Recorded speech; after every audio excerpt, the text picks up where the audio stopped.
All right, y'all. Hey, Street Voice Radio. I'm Linda Kelly. This is Wes Wakeford. Is that how I say it? Wakeford. Wakeford. And his funny buddy, Connor, whose last name I don't know. Frederick. Connor Frederick. Linda Kelly, 2 first names. Good deal. And I'm going to close this because, as we know, it's loud. So, welcome to the show, guys. Thanks. Today is September 19th, 2025. And these guys, I guess you said there's 4 owners? Yeah, there's 4 of us total, yeah. Cool. Of Hobson's choice, which is going to be called the Blue Heron. Green Heron. Green Heron. See, well, you have a red tail, a green heron.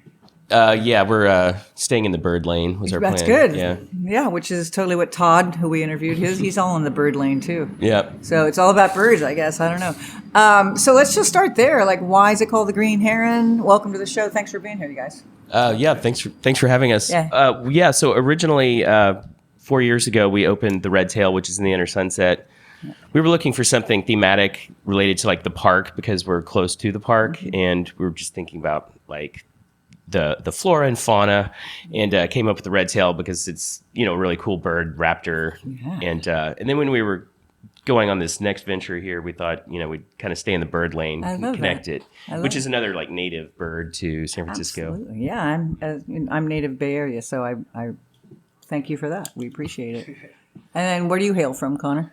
I'm originally from up in Gold Country, like north of Sacramento, on your way up to Truckee, like Auburn area. Okay. Mm-hmm. Okay. Yeah, cool. yeah. So you're a California boy. Yeah, definitely. Moved down here when I was 18, and 18 years later, haven't left. So yeah, about 50-50 on it. Yeah. Cool. And Wes, I'm sorry I didn't ask you. You said you were from the Midwest because we were off air. Yeah. I moved around a little bit as a kid, but essentially grew up in Tulsa, Oklahoma. Wow. But I just wanted to be somewhere that felt more on the map. And we had a chance to come to San Francisco once and loved it. And so I just moved here. Been here how long? What year? I was here for a year in 98, and then I moved back here in 2002. Okay. And have you always been in the wine, beer, bar business? No. How did that all come about? Well, I'm a lawyer, and essentially during the pandemic sort of had like a midlife crisis kind of event. Had another buddy that was running a bar and hit him up, and I thought, that'd be a good plan for, a second career. Wow. And yeah, so we've opened, this will be our 3rd bar. You got one down on Market Street, right? We did. We just closed it. It was kind of like a 1-year grant project thing that we did down there. Yeah. But the lease was over, and, we're just kind of refocusing our energy here on Haight Street now. And there's one on Irving, I think is right. Am I right there? Yeah, it's like the mothership is 7th and Irving, the original. Yep.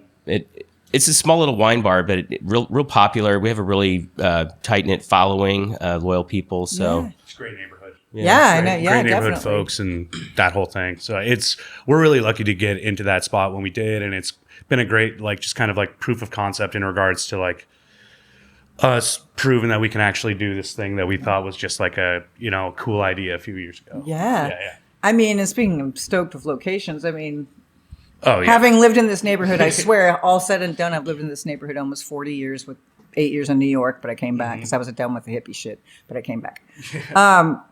That must be really exciting. Hobson's was a place that we all, that's like Cheers over there. It really was. So it must be really exciting to be reactivating that space. 100%. And what's really good too is like, we're not touching the bones. Like we're just trying to bring it back to like, and like really polish it back up. Like we like, for instance, we just like refinished the floors, and like it looks like a brand new building in there. Excuse my language. It's okay. It's free form. Right. And I just kind of want to add too that as far as we've had this discussion a few times where we'd be hanging out with our partners, and we'll say, think of a better location in the whole city, honestly. Yeah.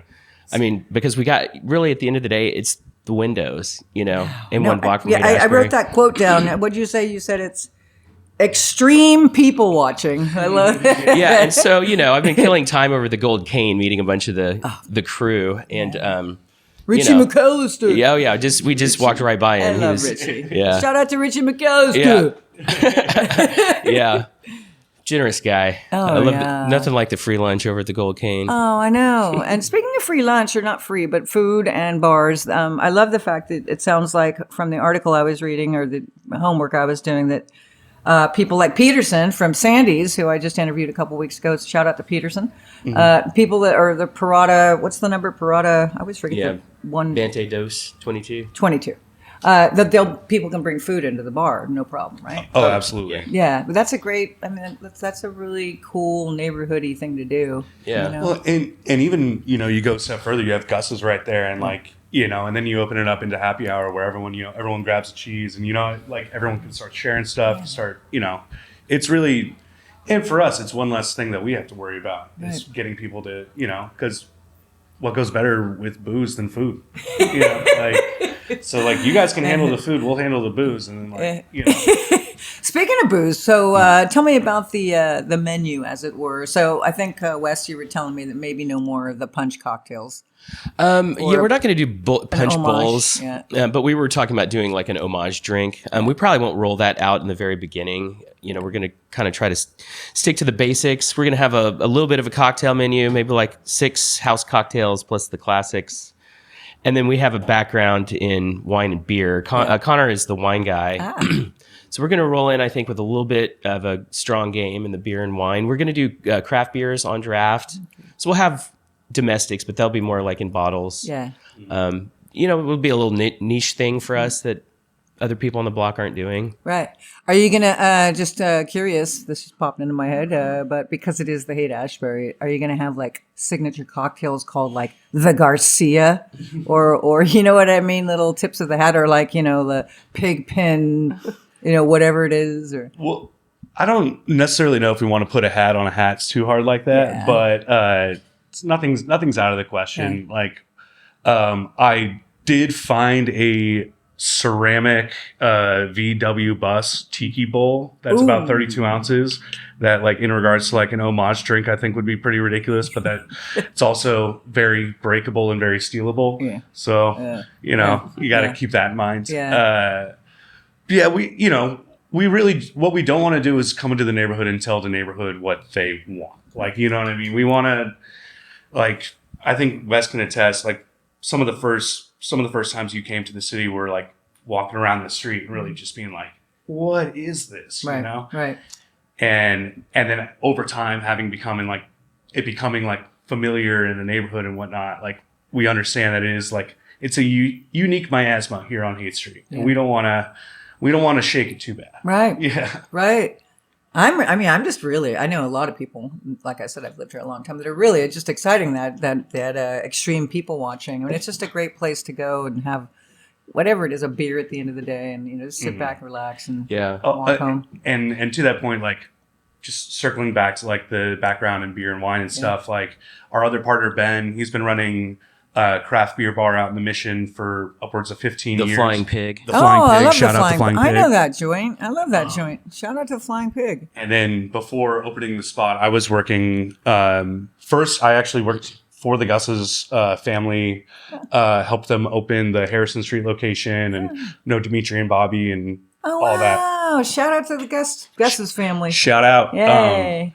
And wow, that's really tight, man. Yeah, I used to run their beer department and stuff, and then from there, I worked in sales for small independent craft spots. So we really the beer thing is something that we kind of we're shying away from it, but it's going to be something that we're really going to it's going to be we're going to have the best tap list in the Upper Haight for sure. Oh, yeah. I hear you. Yeah. Tornado will probably maintain the Lower Haight. I think they're closing, aren't they? They're going through a sale. It's weird. I feel like every 2 months you read an article and no one really is quite sure what's going on. Well, speaking of which, let's circle back again. So we're circling, we're going in circles here, apparently. But shout out to Chris Dickerson, who, of course, was a friend because I knew, Great not guy. that I was in there all the time, but I love Chris. Chris, we love you, we miss you.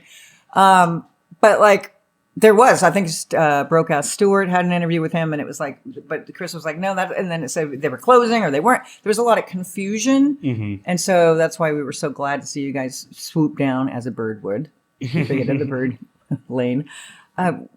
So how did, you don't have to get the nitty gritty horrible details of litigation and all that crap, but what was the blessing where it just kind of was able to work out?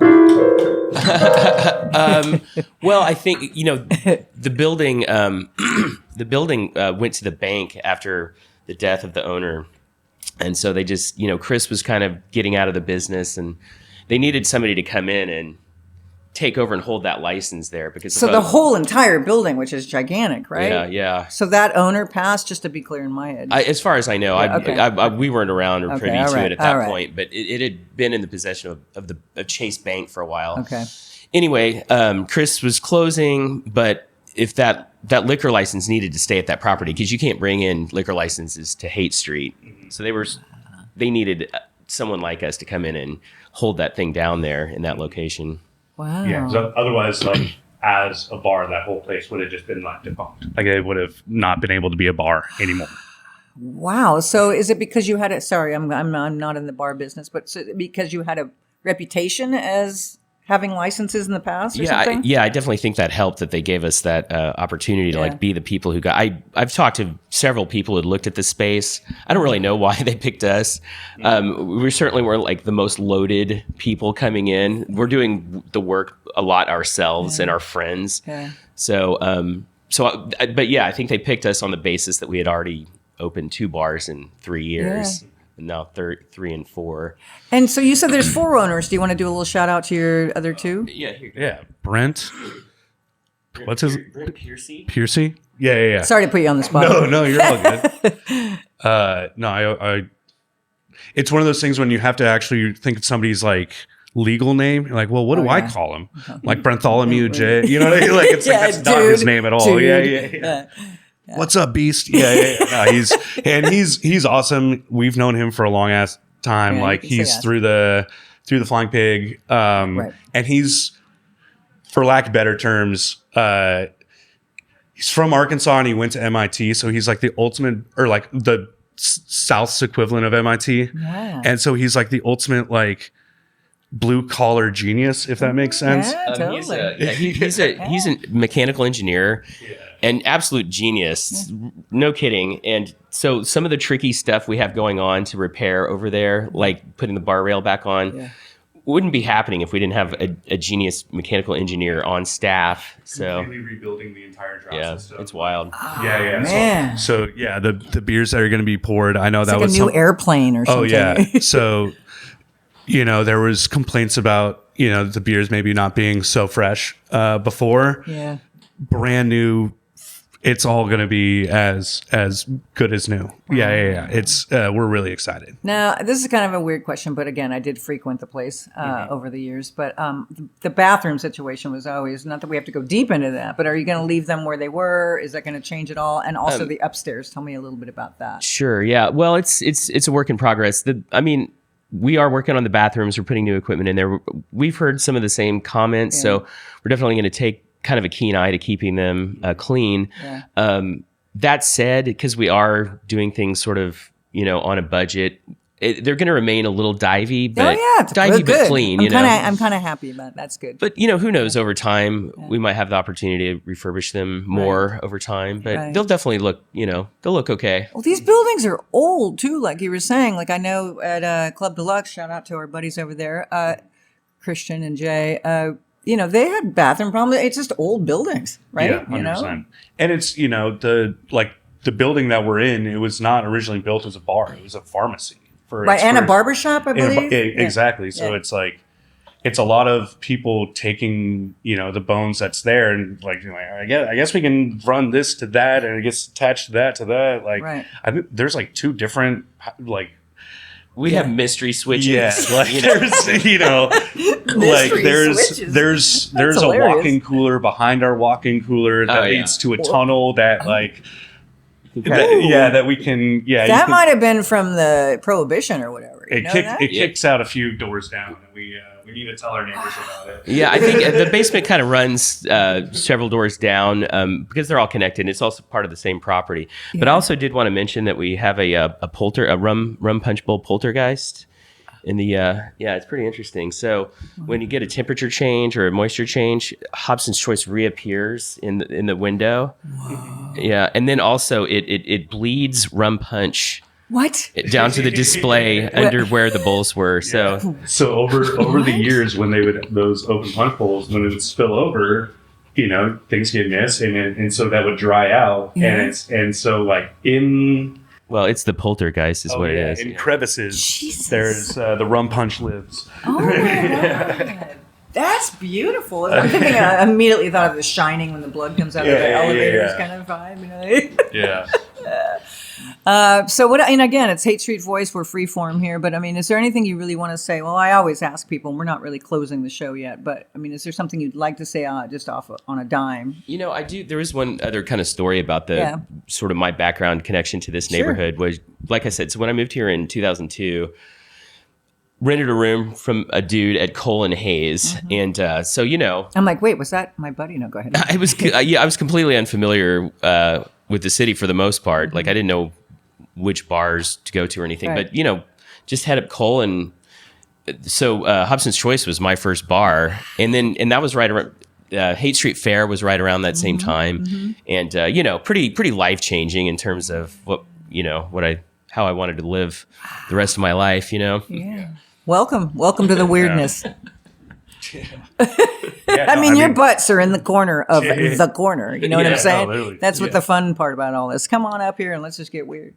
Yeah, no, and like, and to piggyback off that, like I came down to the city my senior year of high school to visit some buddies who were going to SF State, and they took us here to Gators, same team. Yeah. Go Gators. And they, you know, we came here, and you know, wide-eyed was like, all right, well, I'm going to school here, and so it's all very, very full circle, and we're very happy to be in this neighborhood and to like breathe new life back into that space and really just, you know, give it what it deserves. It's really awesome. I mean, thanks guys. We're really excited.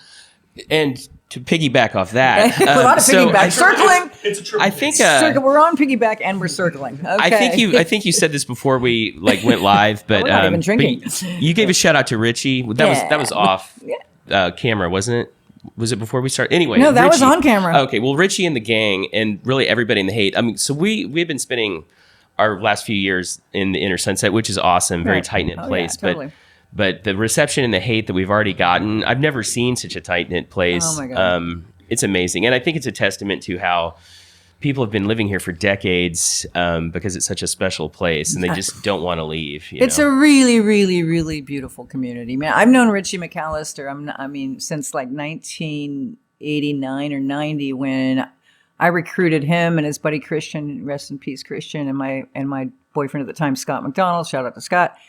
I recruited them to play football against Bob Weir in the Tamalpais Chiefs. So it was Richie McAllister, and we knew out on the field playing flag football with Bob Weir, and that was a long time ago. And there's Richie McAllister. I mean, he's just consistently that guy, you know, and his girlfriend Marie. Shout out to Marie, we love you. And they live just around the corner on Central.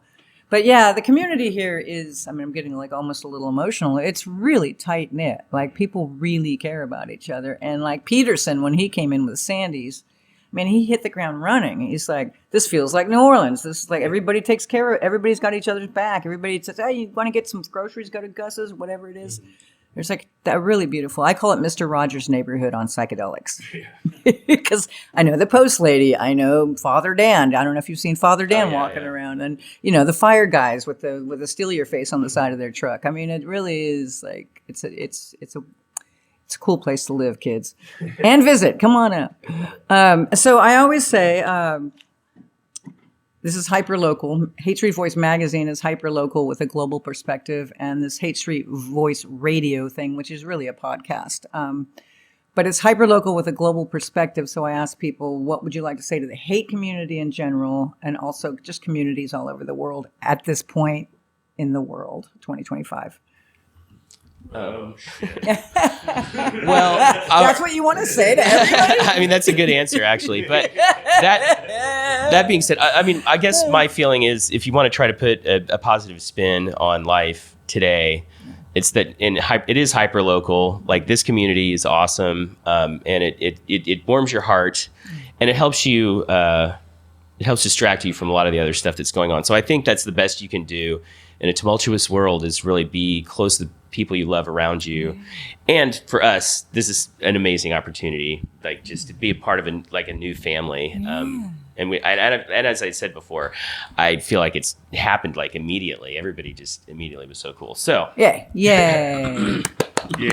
All right, now you're really on the spot, Connor. Love your neighbors. Say hello. Yeah. No, my new thing is don't be an asshole. Yeah. It's not that hard. So what was the last thing I wanted to ask y'all?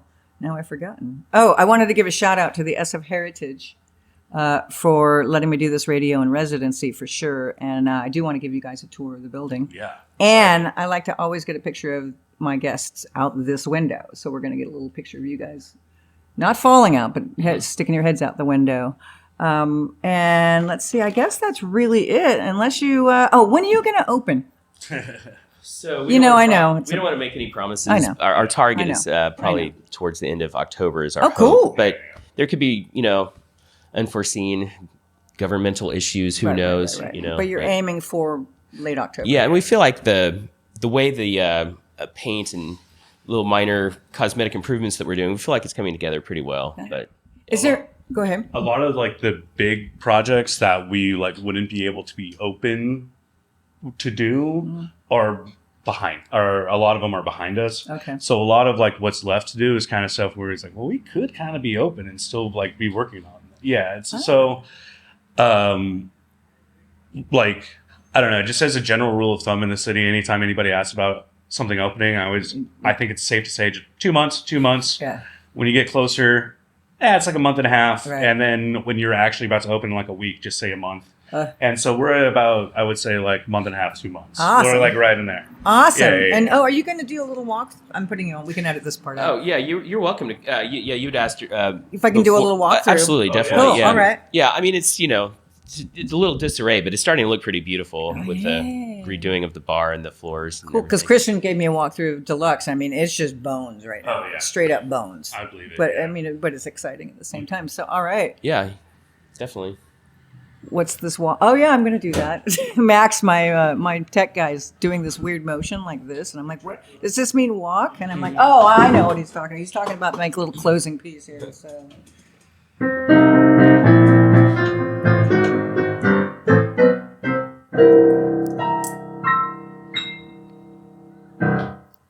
Right on.